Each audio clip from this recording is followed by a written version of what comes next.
pretty nice, didn't it? Almost makes me want to go on a vacation. But you know, living here in Florida, you just always feel like you're on vacation. Which brings me to my next subject, buying real estate during the coronavirus. Have you been thinking about it? Do you have questions about it? I am going to break down all the information that you need to know coming right up. So stay tuned. Welcome to 772 Living with Lisa. But I got to get in the car first. Gotta go show a property. Buying real estate during a pandemic? Have you been thinking about it? Should you? Shouldn't you? You know, virtual tours and property videos have been around for years, and people buying homes remotely, that's also been happening for years. But it's only been of late that we've seen a huge uptick in people buying property virtually and literally sight unseen. And then you add on top of that the fact that we have a pandemic type virus situation going on, and I'm sure a lot of buyers and sellers on the sideline are wondering if this is the time to buy. So I'm going to kind of break it down for you, give you some information about what we're doing here in the real estate industry as far as showing properties, taking both buyers and sellers' safety into account, and also whether it's a good time for you to consider either buying a home or selling your home. And as a matter of fact, I am going out right now, out to the island, to FaceTime with a customer who lives out of state to show them a property. There's a virtual tour of the property online, but going there and doing a live video chat is extremely helpful. And I am doing more and more and more of this type of transaction.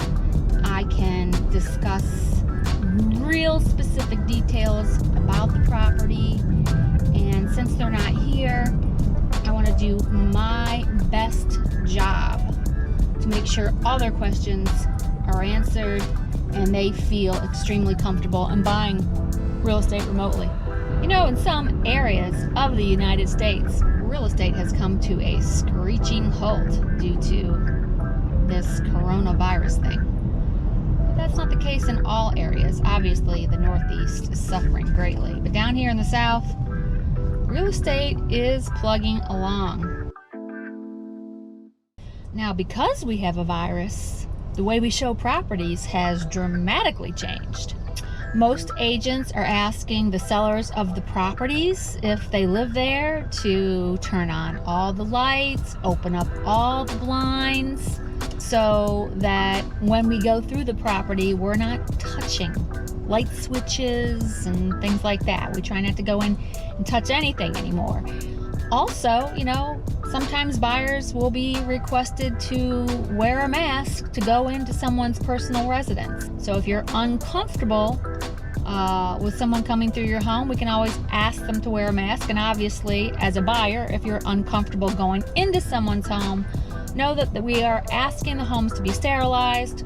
We're not asking that you touch anything when you're there. And of course, you can wear a mask if you feel more comfortable.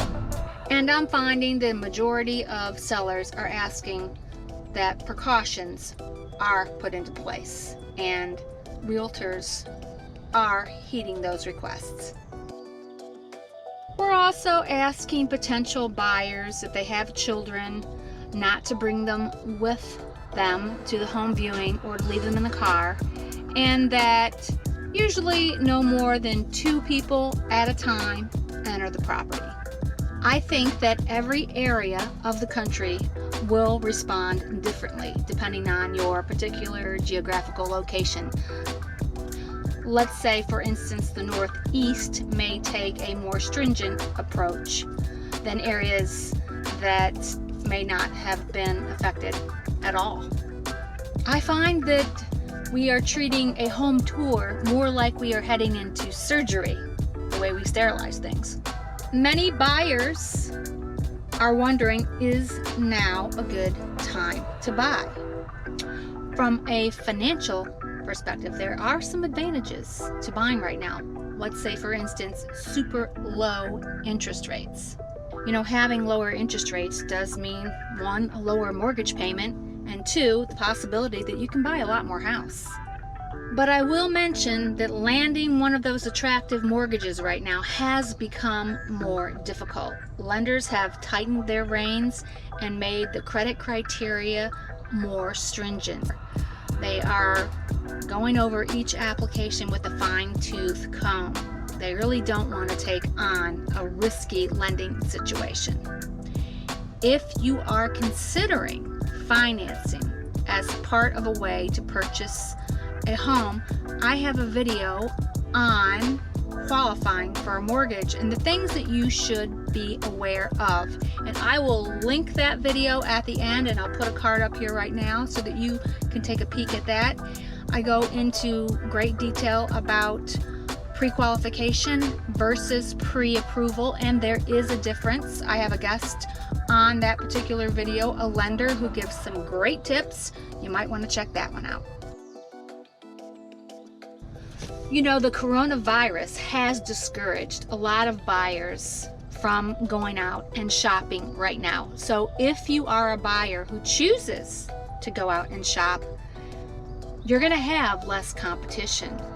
And that could be a great tool and an upper hand for you when it comes time to negotiate with the seller.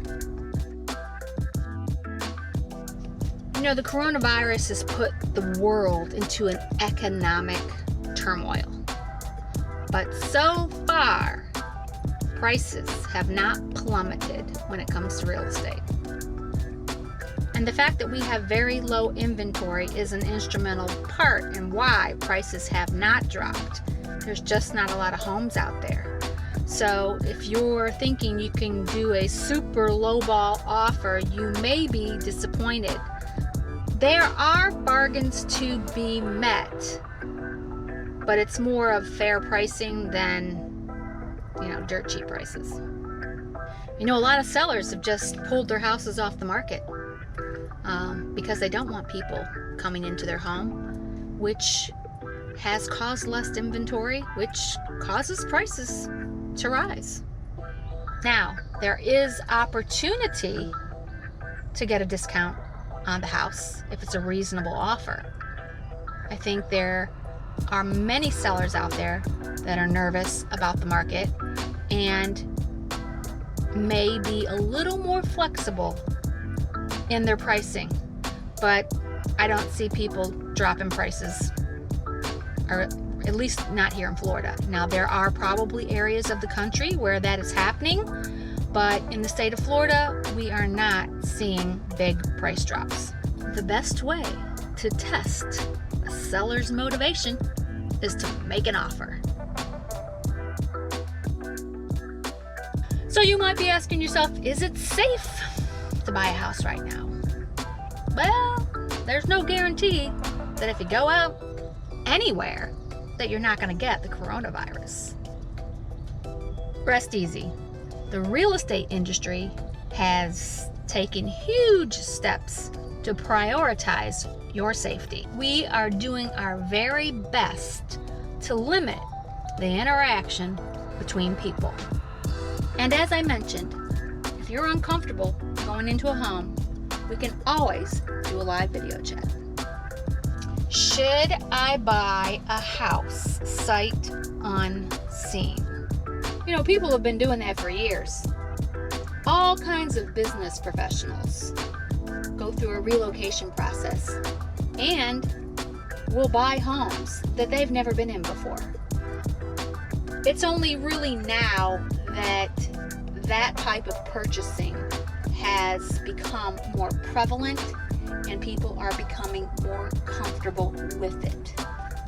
You know, if you really want to physically see the house and you are able to travel, you can secure a home and have an inspection period I write contracts all the time where we have a 14-day inspection period with an exit clause, a right to cancel. A right to cancel. So if you can come and look at the home so that you can eyeball it, we can write that completely into your contract. So if the home ends up not being exactly what you want, you have an out. And if you're unable to travel, in addition to video chatting and seeing the home, let's say in Facetime on your phone, you know, realtors can do an in-depth video for you. I do it all the time for customers and send you a private link so that you can see every nook and cranny. I find this to be extremely helpful for buyers who want to get a super close-up feel of what the house is about. Is now the right time to move? You may be asking that. You know, according to the American Moving and Storage Association, moving is considered an essential service. However, you probably need to check with your local and state representatives. While the government has specified moving as an essential service, there are some communities like homeowners associations or condo associations in certain states that have put some restrictions on that. So you might double check with your specific area as to whether or not you are going to have a problem with bringing a moving truck into where you live right now. For instance, during the height of the pandemic, there were certain apartment complexes in New York that wouldn't allow you to bring in movers.